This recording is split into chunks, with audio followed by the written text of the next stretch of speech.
Muy buenos días, muy buenas tardes, muy buenas noches, dependiendo la hora en la cual tú estás escuchando este mensaje. No sabes el gusto que me da que puedas escuchar y acompañarme en este devocional. Y hoy quiero compartirte un pensamiento. ¿Quién eres? ¿Quién dice la gente que eres? Porque a lo largo de nuestra vida yo creo que batallamos con ese aspecto. ¿Quién dice la gente que somos? Y muchas veces hacemos todo para quedar bien con los demás, porque nos interesa mucho lo que opinen las personas de nosotros. Pero creo que tenemos que aprender a tener nuestra identidad correcta. ¿Y quién dices que eres? Más bien tendría que cambiar la pregunta por ¿quién dice Dios que tú eres? Acompáñame a Lucas, capítulo 9, versículo 18 en adelante. Cierto día, Jesús se alejó de las multitudes para orar a solas. Solo estaban con él sus discípulos y les preguntó: ¿quién dice la gente que soy? Bueno, contestaron, algunos dicen que Juan el Bautista, otros dicen Elías y otros dicen que eres uno de los antiguos profetas que volvió de la muerte.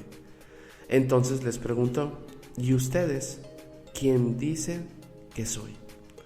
Pedro contestó: tú eres el Mesías enviado por Dios. Es interesante que Jesús les haga esa pregunta a los discípulos: ¿quién creen que yo soy? Porque muchas veces se realiza con la intención de conocer el criterio que las personas tienen de otra persona, ¿verdad? Y resulta relevante para aquellos que necesitan autorrealización, conociendo lo que otros dicen o piensan acerca de ellos.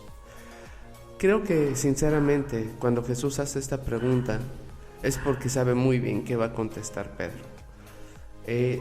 Tenemos que aprender, ¿no?, que esa pregunta está planteada tanto en Mateo 16:14 como en Marcos 8:27, pero es básicamente lo mismo. ¿Quién dice la gente que soy yo? En otras palabras, ¿qué han escuchado ustedes entre los vecinos acerca de quién soy yo? Y bueno, los discípulos no se ponen de acuerdo, ¿no? Porque la gente no se pone de acuerdo. Unos piensan que es Juan, otros que es Elías, otros que es otro profeta. Esa pregunta en boca de cualquier ser humano no sería extraña, pero escucharla en boca de Jesús sí lo es, ¿verdad? ¿Por qué necesitaba Jesús saber lo que la gente piensa acerca de él? ¿Estaría haciendo una encuesta para saber si las personas tenían un buen concepto de él? Lo cierto es que es una pregunta extraña, sobre todo viniendo de nuestro buen Jesús. Ahora, la respuesta que dan los discípulos, pues tampoco es la más interesante. Se dice que podría ser Juan el Bautista, un profeta contemporáneo. Otros que es Elías, un profeta de la antigüedad judía. Y otros más que puede ser cualquier profeta, ¿no?, que estuvo activo durante 40 años. La oración interrogativa es la que nos llama la atención, creo yo. Primero porque Jesús debe averiguar lo que la gente dice acerca de él. Pero la segunda parte todavía es más interesante porque al parecer la respuesta recibida no cumple con sus expectativas. Y hace la pregunta de forma directa a los suyos: ¿y ustedes? ¿Quién dicen que soy yo?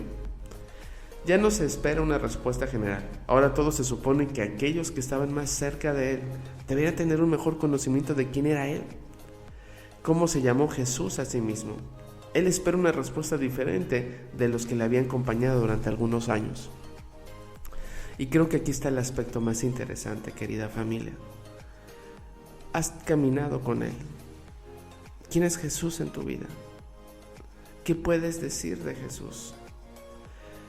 El buen impulsivo de Pedro es el que salta y en nombre de todos hace una de las mayores afirmaciones que se puede leer: tú eres Cristo, el Hijo de Dios viviente. La reacción de Jesús ante esta declaración es atractiva de analizar, porque Él simplemente dice: dichoso, bienaventurado, porque eso no te lo reveló ningún mortal, sino mi Padre que está en el cielo. Y qué privilegio el de Pedro que Jesús le diga eso. Pedro había visto los milagros, pero no reconocía a Jesús por los milagros. Pedro había visto sanidades, pero no reconocía a Jesús por sanidades. Pedro había escuchado predicar a Jesús y no lo reconocía por eso, sino porque el mismo Padre le revelaba la naturaleza de su Hijo. Este es mi Hijo amado en quien yo tengo complacencia, fue lo que dijo Dios acerca de Jesús. Creo que tú y yo tenemos que aprender a tener una identidad en Dios, a que nuestro carácter sea el de Él. Y es aquí a donde me quiero parar el día de hoy. ¿Cuántas de tus decisiones las has valorado por el reconocimiento humano? Si estás esperando todavía reconocimiento de tu esposo, de tu esposa, de tus hijos, creo que estás en un grave error. Y te voy a explicar por qué. Nuestra identidad no radica en la afirmación de las otras personas, aunque se sienta lindo.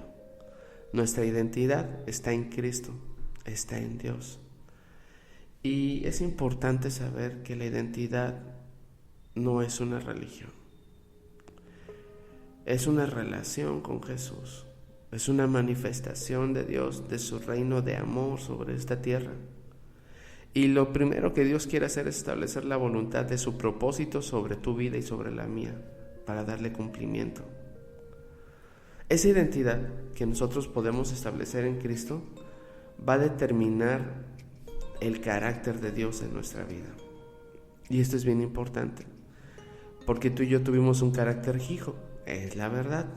Un carácter podrido, dirían los argentinos. Y sí, tuvimos un carácter que lastimó a otros. Pero ese carácter, ahora, en las manos del alfarero es moldeable.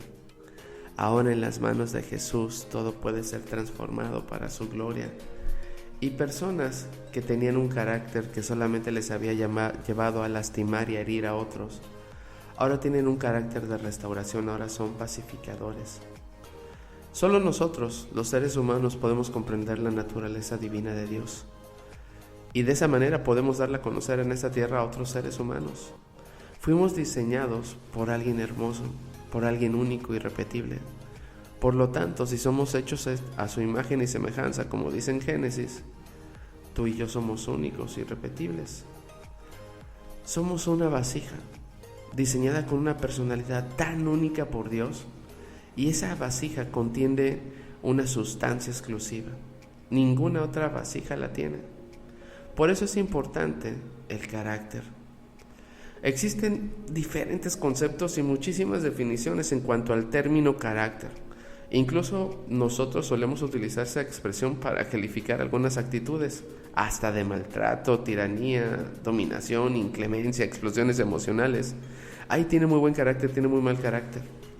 Déjame decirte que no es la realidad. Los resultados de todas esas actitudes son que no se tiene carácter. Si hablamos de un carácter, podemos decir que es una palabra clave, sí, pero ese carácter, el único que lo tuvo en esta tierra es Jesús, porque Él representaba la verdadera identidad original. Dios se hizo hombre. Jesús no está haciendo una encuesta para preguntarles: hey, ¿qué tal va mi ministerio, chiquitos? Jaja, ¿qué tal? ¿Cómo voy? A full. No. Jesús simplemente está pidiendo o está tratando de que ellos reconozcan si han entendido con quién han estado caminando a lo largo de estos años. Permíteme hacerte esa pregunta. ¿Sabes con quién estás caminando? ¿Reconoces que Jesús es el Salvador en tu vida, el único que puede moldear tu corazón, el único que puede renovar tus fuerzas? Y yo entiendo, a lo mejor estás pasando por una situación complicada, a lo mejor tienes un hijo que no sabes cómo tratar, cómo hablarle, a lo mejor estás cuidando un nieto que te es difícil, ¿no? A lo mejor sientes que tu matrimonio está perdido, que tu negocio va a la deriva, pero ¿entiendes quién es Jesús? Porque si tú entiendes quién es Jesús, entonces sabes que todo tiene esperanza. Dios nunca manda algo a sus hijos que no puedan ellos soportar. El carácter fue algo divino, fue diseñado por Dios, nos moldeó, nos hizo diferentes. ¿Cómo lo podemos recuperar si no es a través de su Hijo? Tenemos que dejar que el Espíritu Santo transforme nuestra vida. Es fundamental saber que una de las necesidades más importantes y primordial para nosotros es que nuestro carácter sea el carácter de Jesús. Por eso Jesús vino a esta tierra, por eso entregó Dios a su único Hijo, Por eso Jesús caminó en esta tierra y nos enseñó quién era. ¿Y cómo vamos a tener esa identidad en Cristo? Primero, pues conociendo su propósito. Dios hizo al hombre con un propósito único y fue señorear, que en el idioma original proviene de una raíz y se define como gobernar, reinar, mandar, dominar y someter. Esto responde a las motivaciones innatas que poseemos los hombres de conquista, de dominación, de prosperación, ya que nuestro ADN está diseñado para eso, para conquistar. Pero nadie puede conquistar nada si no conquista primero sus bajas emociones, si no dominas tus emociones. No podemos ir hacia otros desafíos si no aprendemos a dominar nuestra lengua y nuestros pensamientos. Definitivamente nos diseñaron para conquistar, pero no podemos señorearnos de nada. Estamos aquí para aprender a dominar nuestras emociones tóxicas, le llamaré yo. Fuimos creados con el objetivo de alcanzar el propósito de esta vida, pero es importante conocer acerca de lo que es nuestra identidad, ya que si no tenemos la naturaleza original, entonces pues nos vamos a alejar del propósito. Entonces lo segundo es conoce tu identidad, y tu identidad está en la Biblia. Hay que ser cristocéntricos. Y tercero, la imagen de Dios en Jesús es la que define nuestro carácter. Sí, el carácter de Jesús es el carácter que tenemos que aprender a imitar, no el del pastor, no el del misionero, porque tanto el pastor, el misionero, el apóstol, el profeta siguen a Jesús y buscan que la imagen de Jesús sea la de ellos, no una imagen personal. Tenemos diferentes temperamentos, sí, y a lo mejor dentro de nuestros diferentes temperamentos podemos caerle mejor a otras personas, ¿no? Pero lo importante es que todos los hombres y mujeres de Dios siguen el carácter de Jesús, y el carácter de Jesús se ve reflejado en sus vidas. ¿Quién eres? ¿A qué fuiste llamado? ¿Conoces tu propósito, mujer? ¿Conoces tu propósito, varón? En estos tiempos donde hay tantos problemas de crisis de identidad, a donde los hombres no saben cuál es su rol y se vuelven metrosexuales, ¿no? Y solamente quieren que las mujeres los mantengan, ellos quieren cuidar su belleza, a donde las mujeres pelean por matar, ¿no? Por tomar autoridad que no les corresponde. Y no es machismo, créanme, simplemente es una posición clara y sencilla. Cada quien tiene un rol. Dios nos diseñó a partir de roles, y esos roles se complementan. Jamás uno es más, otro es menos. Ayer decía yo en la prédica, varón y varonesa. ¿Por qué la mujer salió del costado? ¿Por qué no de la espalda? Porque va caminando junto al hombre, lado a lado, codo a codo. Van cubriéndose las espaldas. Esto no se trata de una guerra de roles. Simplemente se trata de entender cuál es nuestro propósito en Dios y cuál es nuestra identidad en Cristo Jesús. Así que, querida familia, Dios les bendiga, Dios les fortalezca. Recuerden suscribirse al canal. Ahora voy a empezar a subir los devocionales en el canal de YouTube. Y les amo profundamente. Estoy tan agradecido con Dios de conocerles, y a los que no les conozco les amo en el amor de Cristo, porque te estás tomando un tiempo para dejar que Dios molde tu carácter. Así que persevera, no te des por vencida, no te des por vencido. Hay tantas cosas por las cuales pelear, y los seres humanos peleamos entre nosotros cuando tendremos que pelear en el plano espiritual. Familia en Cristo, que tengas una excelente semana, que Dios te bendiga, te guarde, te acompañe, te respalde, te sostenga, te prospere y te sane, pero sobre todo, que Dios te restaure. Así que nos escuchamos cuando nos tengamos que escuchar, querida familia en Cristo. Dios los bendiga. Chao, chao.